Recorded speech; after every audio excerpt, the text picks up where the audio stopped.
चलिए मेरे प्यारे बच्चों, आज का जो हमारा टॉपिक होगा, सबसे पहले हम कांस्टेंट के बारे में पढ़ेंगे, फिर एक्सेसिबल एंड इनएक्सेसिबल स्टेट के बारे में हम चर्चा करने वाले हैं। ये आपके एग्जाम में इंपॉर्टेंट होता है, काफी बार आपके एग्जाम में आ भी जाता है, इसलिए ध्यान से पढ़िएगा। कांस्टेंट क्या होता है, एक्सेसिबल एंड इनएक्सेसिबल स्टेट क्या होता है। हमें एक्सेसिबल या इनएक्सेसिबल स्टेट को जानने से पहले हमें कांस्टेंट के बारे में जानना होगा। अगर आपके एग्जाम में आ गया what do you mean by accessible and inaccessible state, फिर भी आपको कांस्टेंट को दिखाना होगा। बिना कांस्टेंट को दिखाए आप एक्सेसिबल और इनएक्सेसिबल स्टेट को डिफाइन नहीं कर सकते, इसलिए सबसे पहला टॉपिक होगा हमारा कांस्टेंट। अब देखिएगा कांस्टेंट मतलब क्या होता है। कांस्टेंट मतलब होता है रिस्ट्रिक्शन, सीमा।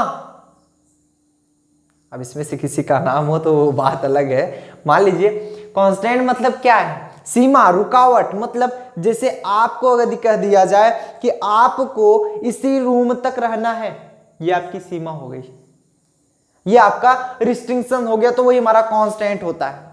तो इसके बारे में हम चर्चा करेंगे, कांस्टेंट होता क्या। सबसे पहले देख लेंगे, इसके बारे में लिखेंगे, लेट अस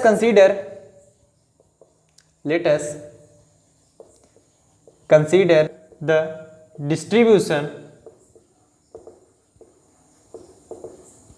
ऑफ पार्टिकल्स। देखिए पार्टिकल्स कहिए या फिर मॉलिक्यूल्स कहिए, और मॉलिक्यूल्स इन डिफरेंट बॉक्सेस कहिए या फिर डिफरेंट एनर्जी स्टेट, और लिख करके लिख देंगे एनर्जी स्टेट। मतलब हमने यहां पर कंसीडर किया कि let us consider the distribution of particle. जो पार्टिकल का डिस्ट्रीब्यूशन हो रहा है वो अलग अलग बॉक्स में हो रहा है। जैसे कि हमने माइक्रो स्टेट में देखा था, micro state and micro state में उसमें हमने बताया था कि जब हमारे n पार्टिकल्स लिए जा रहे थे और किसी दो बॉक्स में रख के, दो सिमिलर बॉक्स वहां पर हुए गए, तो ऐसे यहां पर भी बताया गया कि हमने कोई पार्टिकल्स लिया या मॉलिक्यूल्स लिया, जिसे मॉलिक्यूल्स लेंगे तो एनर्जी स्टेट में हम रखेंगे, हम यहां पर पार्टिकल ले रहे हैं तो किस में रखेंगे, डिफरेंट बॉक्सेस में। यहां तक क्लियर हुआ, किसी कोई प्रॉब्लम नहीं। जब ऐसी कंडीशन होती है तब दिखा रहे हैं इसमें, जनरली प्रायः द सिस्टम इज, जो हमारा सिस्टम होता है, किसी सिस्टम का पार्टिकल ले रहे थे, generally the system is subjected to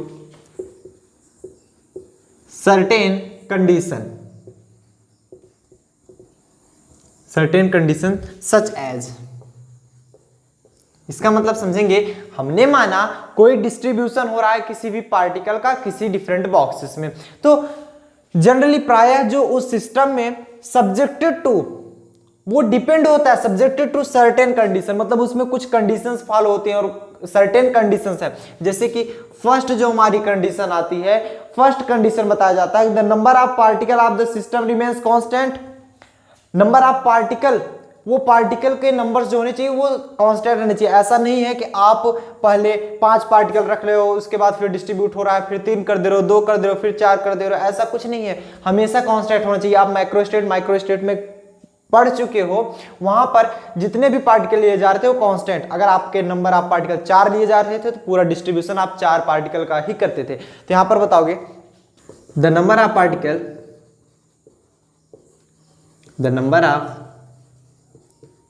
particle of the system remains constant. मतलब इसका मतलब यह है summation of I N I equal to n1 plus में, n2 प्लस में, n3 प्लस में, n4 प्लस में, सो ऑन n आई तक, ये बोल सकते हो।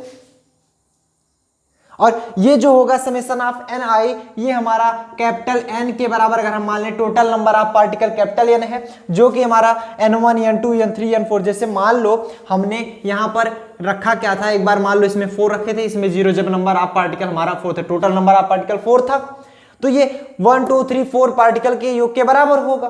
तो वही जितने भी पार्टिकल होंगे टोटल सब हमने क्या मान लिया, total number of particle capital N. मतलब आपका टोटल नंबर ऑफ पार्टिकल जो होगा कैपिटल एन वो समेशन ऑफ एन आई, मतलब सभी n1 n2 n3 अगर एन आई तक गए हो, एन आर तक गए हो, जो भी आप मान लीजिए वो उसके समेशन के बराबर होगा टोटल, और वो जो होगा हमने कैपिटल एन माना है, और ये क्या होगा हमारा एक कांस्टेंट। क्लियर हुआ, क्लियर हुआ। और एनर्जी भी कांस्टेंट रहती है, total energy of the system remains constant. दूसरा कंडीशन होता है, ये हमेशा लागू होता है, द टोटल एनर्जी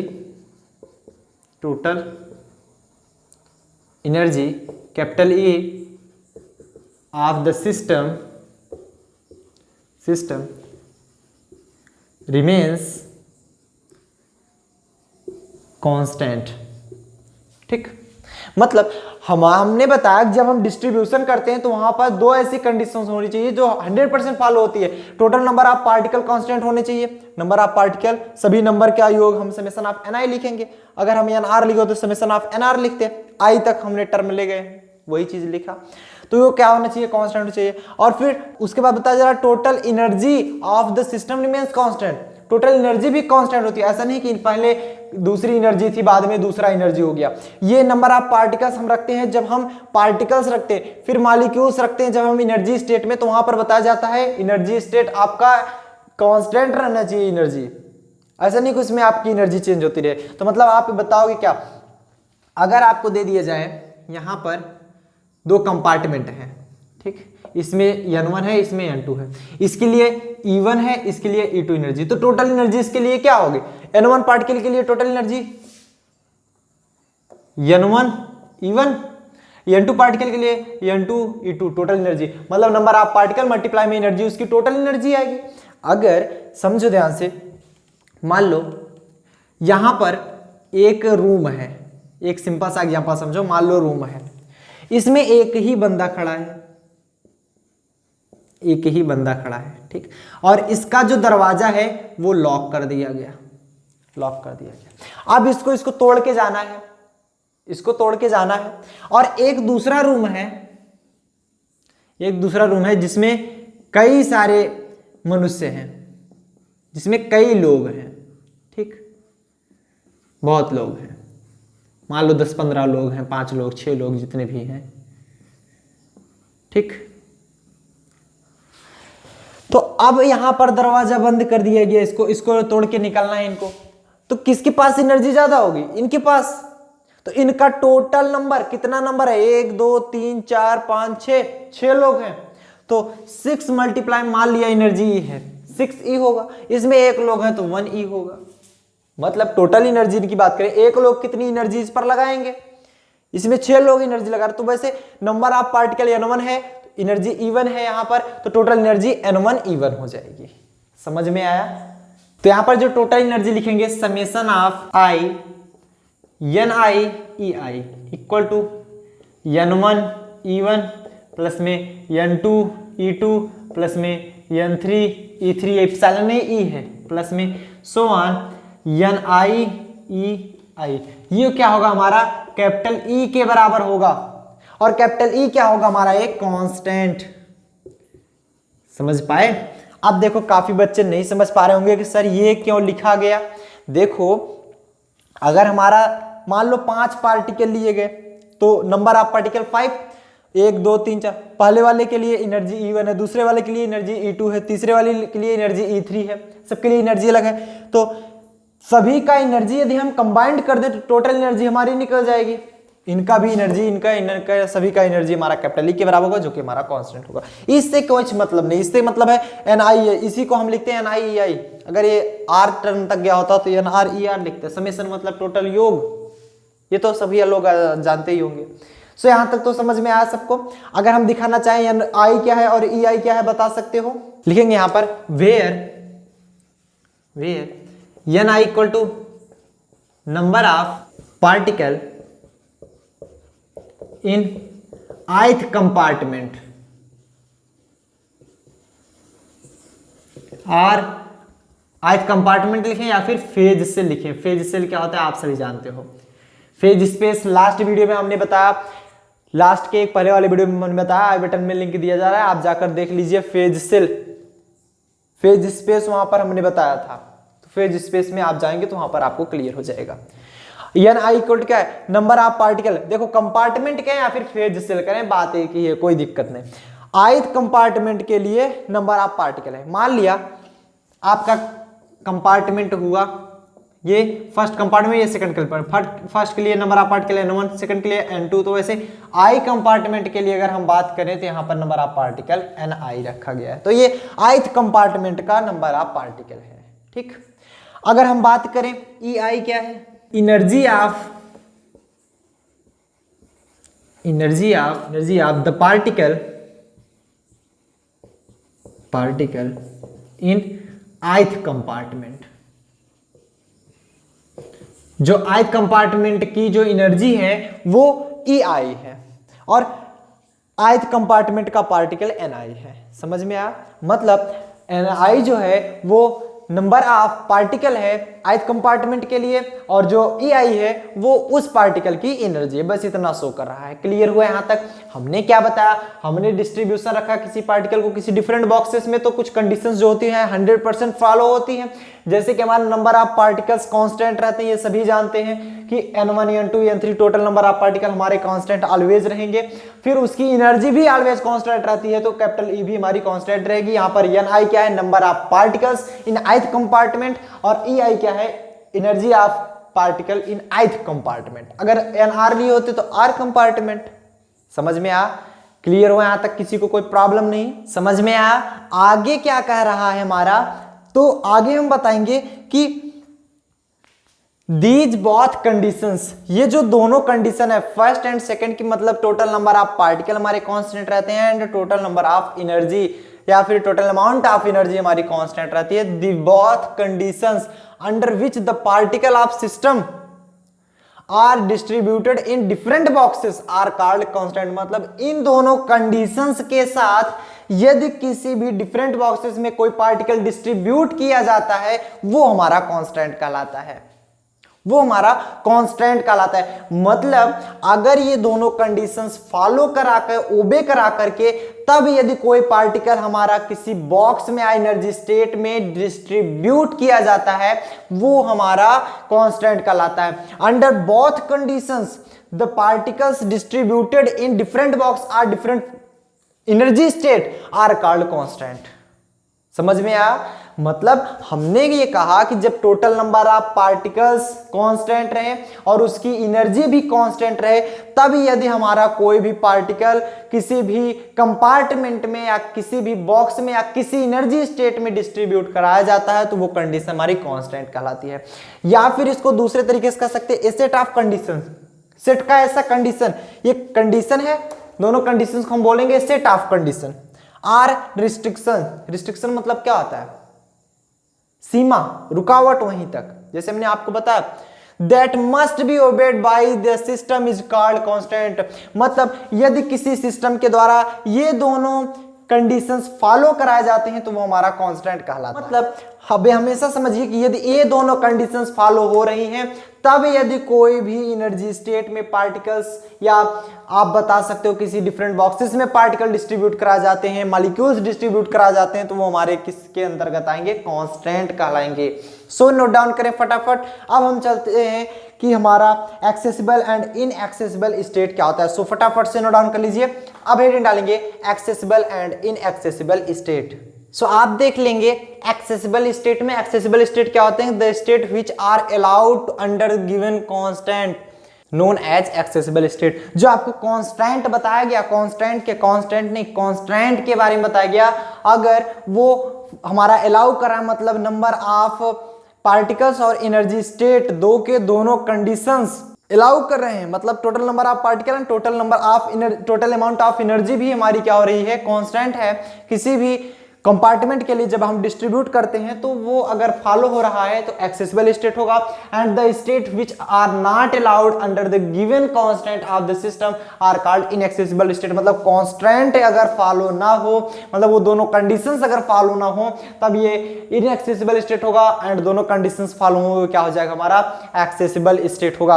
अब आपको कई बार एग्जाम में होता है कि एक्सेसिबल माइक्रो स्टेट पूछ लेता है, एक्सेसिबल मैक्रो स्टेट पूछ लेता है, तो उससे आपको कंफ्यूज नहीं होना है। माइक्रो स्टेट मतलब अगर आप 4 पार्टिकल ले रहे हो A B C D, तो आप इसमें चेंज करते हो, डिस्टिंग्विश कर सकते हो इसके बारे में। अगर आप माइक्रो स्टेट की बात करो तो वहां पर 4 पार्टिकल्स ऐसे रख देते हैं, 1 2 3 4 में रखते हैं, यही सब अंतर होता है।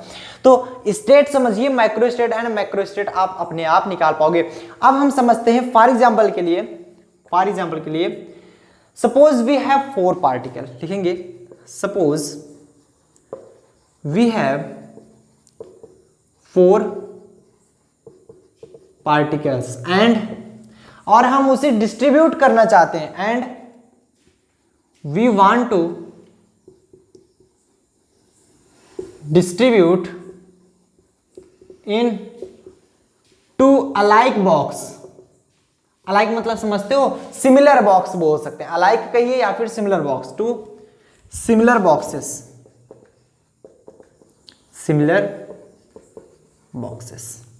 अब देखिएगा यहीं पर समझिएगा, यहां पर कौन सा हमारा एक्सेसिबल स्टेट होगा और कौन सा इनएक्सेसिबल स्टेट होगा, यहां पर आपको समझ में आ जाएगा। जब आपके पास 4 पार्टिकल हुआ करते थे तो 4 पार्टिकल में हम ये बताते थे कि आपका एक तो आता कैसे था, देखना मैक्रो स्टेट में एक तो हमारा 4,0 ना, मतलब हम अगर 2 कंपार्टमेंट बनाए, एक में हमारा 4 हो सकता है, एक में 0, फिर दूसरे में 3 हो सकता है, 1 हो सकता है, तीसरे में हमारा क्या हो सकता है 2 हो सकता है, 2 एंड फिर 1 और 3, लास्ट हमारा 0 और 4, ऐसे डिस्टिंक्ट हुआ था। तो यदि हमारे सिमिलर बॉक्सेस में 4 डिस्ट्रीब्यूट करना 4 पार्टिकल को, तो कंडीशंस अगर ऐसी आ रही है 4,0 और 3,1 एंड 2,2 एंड 1,3 एंड 0,4 आर क्या होंगे अलाउड, क्योंकि सभी में 4 पार्टिकल ही हैं। नंबर ऑफ पार्टिकल इधर क्या है कांस्टेंट है। अगर आप एनर्जी स्टेट में देखो तो इसकी एनर्जी भी कांस्टेंट होगी, इधर भी 4 पार्टिकल, इधर भी 4 पार्टिकल, इधर भी 4 पार्टिकल, सभी में 4 पार्टिकल होंगे, तो ये अलाउ होगा। और ये जब अलाउ हो रहा है तो ये हमारा एक्सेसिबल स्टेट कहलाएगा, एक्सेसिबल स्टेट। अगर यहीं पर बात कर ली जाए जैसे 0,2 की, क्या ये पॉसिबल होगा, नहीं होगा। बात कर ली जाए 1,2 की, पॉसिबल नहीं होगा, क्योंकि 3 ही पार्टिकल तो दिखा रहा है, हमें 4 पार्टिकल दिखाना है। नंबर ऑफ पार्टिकल हमारे कांस्टेंट होने चाहिए। अगर आपके कह दिया जाए 2,3 की, तो ये तो 5 हो गया। बात कर दी जाए कि 0,3 की, फिर भी पॉसिबल नहीं है, तो आर नॉट अलाउड, ये सभी हमारे अलाउड नहीं है, तो हमारे क्या कहलाएंगे इनएक्सेसिबल स्टेट।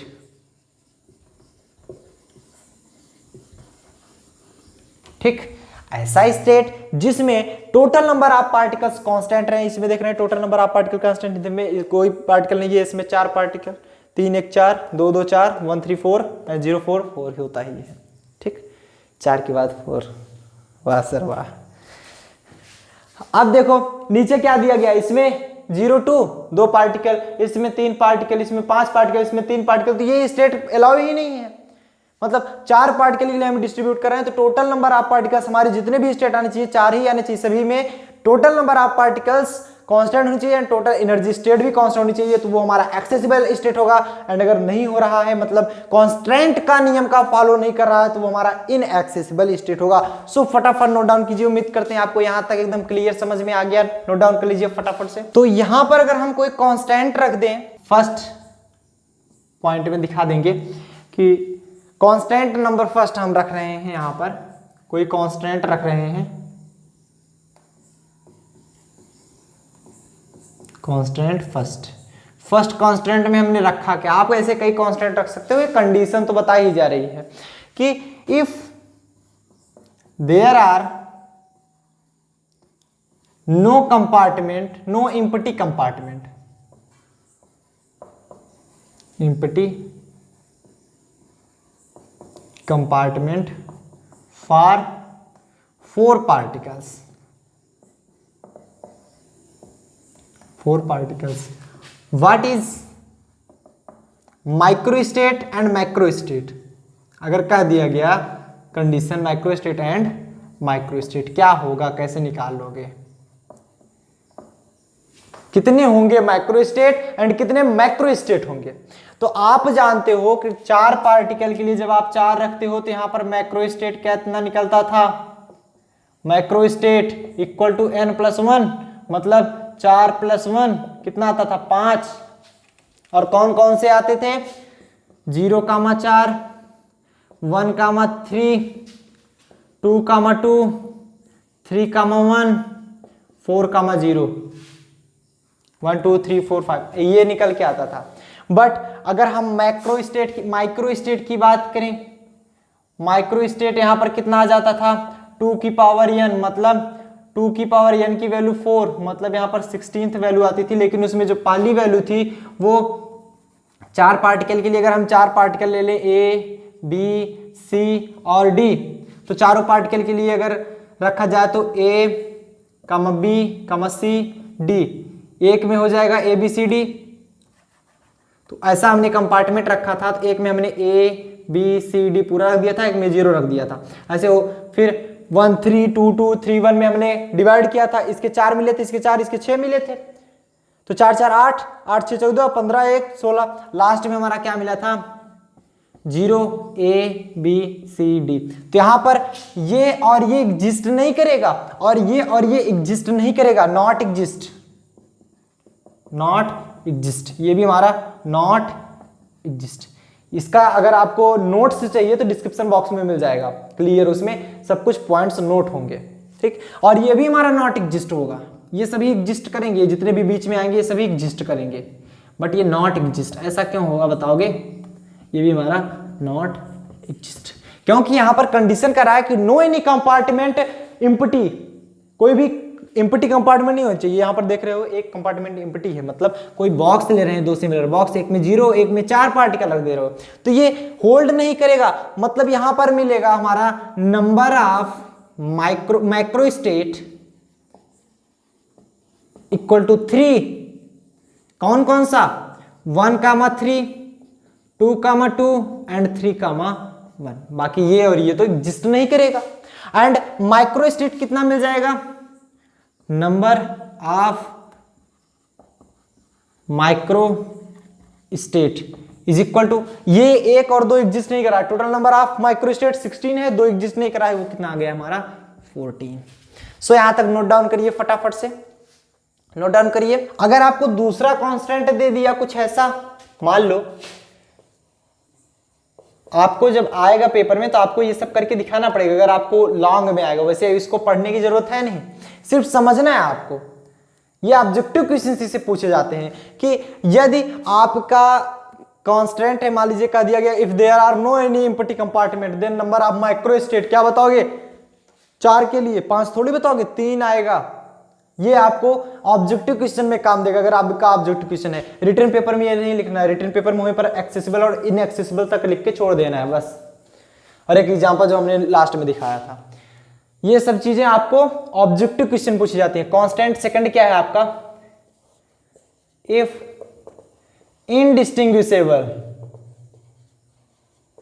इनडिस्टिंग्विशेबल के लिए ले रहे हैं, मतलब अगर 4 पार्टिकल हमने लिया, 4 पार्टिकल के लिए, यहां पर सभी अगर मान लो ए ही ले लिया, यहां पर ए बी सी डी अलग से नहीं लिया गया, इनडिस्टिंग्विशेबल, हम इसे डिस्टिंग्विशेबल नहीं कर सकते, सबके सब हमारा ए लिया गया, सबके सब हमारा बी ही ले लिया गया। तो 4 पार्टिकल होंगे, कितने नंबर ऑफ माइक्रोस्टेट होंगे, कितने नंबर ऑफ मैक्रोस्टेट? 4 पार्टिकल के लिए माइक्रोस्टेट क्या निकालते थे? माइक्रोस्टेट क्या निकालते थे? 4,0, या ऐसे कोई ऐसे लिखते थे ना, 4 0 3 1 2 2 1 3 0 4 ना। जब आपका माइक्रोस्टेट हुआ करता था, अब अगर ये डिस्टिंग्विशेबल था, हमने देखा था इसके लिए 1 मिला था, इसके लिए 4, 6, 4 फिर 1। ये चीजें आप माइक्रोस्टेट एंड माइक्रोस्टेट पढ़ोगे, आई बटन में लिंक दिया जा रहा है, मैं बार बार बता रहा हूं, आप जाकर देख लीजिएगा। अब अगर इसके लिए हम माइक्रोस्टेट निकालें, माइक्रोस्टेट कैसे निकालोगे? हमें अब डिस्टिंग्विशेबल नहीं है, इनडिस्टिंग्विशेबल है, मतलब सभी को ए ही रखना। तो 4 पार्टिकल है, ए ही रख दो, ए, इसमें 0। दूसरी कंडीशन क्या आएगी 1, 3 में कि ए और इसमें ए। क्या और कोई कंडीशन हो सकती है? वहां पर क्या करते थे, जब आपका ए बी सी डी हुआ करता था तो आप रखते क्या थे, एक में ए बी डी रखते थे, दूसरे में सी डाल देते थे। फिर कंडीशन आता था ए बी सी रखते थे, डी में डी डाल देते थे, ऐसी कंडीशन आती थी। बस इतने में क्या है, ए इधर करोगे इधर करोगे, बात तो बराबर। एक ही माइक्रोस्टेट में से अगर हम 2 की बात करें तो इधर क्या करोगे, ए और इधर भी ए ही रहेगा। इसके लिए भी वही कंडीशन, एक में जाएगा, बाकी लास्ट वाले में 0 एंड ए। मतलब ये बताया अगर आपको कोई भी कंपार्टमेंट नहीं खाली है तब उसके लिए कंडीशन दिखानी है, तो माइक्रोस्टेट की वैल्यू 3 आएगी एंड माइक्रोस्टेट की वैल्यू 14 आएगी। यदि आपका इनडिस्टिंग्विशेबल है, मतलब पार्टिकल को आप डिस्टिंग्विशेबल नहीं कर सकते, दोनों सिमिलर हैं, जिसे सभी 4 कलर के बॉल्स दे दिए गए अलग अलग, तो उसे आप तो अलग अलग कर सकते थे, बट अगर एक ही कलर के दिए गए रेड कलर के सिमिलर, तो आप कैसे करोगे, जान ही नहीं पाओगे। अगर 4 बॉक्स दे दिए गए एक साथ रेड कलर के उसी आकार के सेम टू सेम, क्या अलग कर पाओगे? 3 एक में रखोगे, एक दूसरे में रख दोगे, फिर क्या अलग से दिखा थोड़ी पाओगे। उसका लिए कलर चेंज होना चाहिए, तो उसका शेप एंड साइज चेंज होना चाहिए। तो इसके लिए जो माइक्रोस्टेट आया वो 5 आया, और इसके लिए भी 1 2 3 4 5 ही आया। मतलब इसके लिए कह सकते हो कि प्रत्येक मैक्रोस्टेट के लिए माइक्रोस्टेट का संख्या 1 होगी। सो फटाफट से नोट डाउन कर लीजिए, नोट डाउन कर लीजिए। सो आज के लिए बस इतना है। उम्मीद करते हैं आपको ये कांस्टेंट, एक्सेसिबल एंड इनएक्सेसिबल समझ में आएगा। मिलते हैं नेक्स्ट वीडियो में, टिल देन बढ़िया से पढ़ाई करें। All the very best.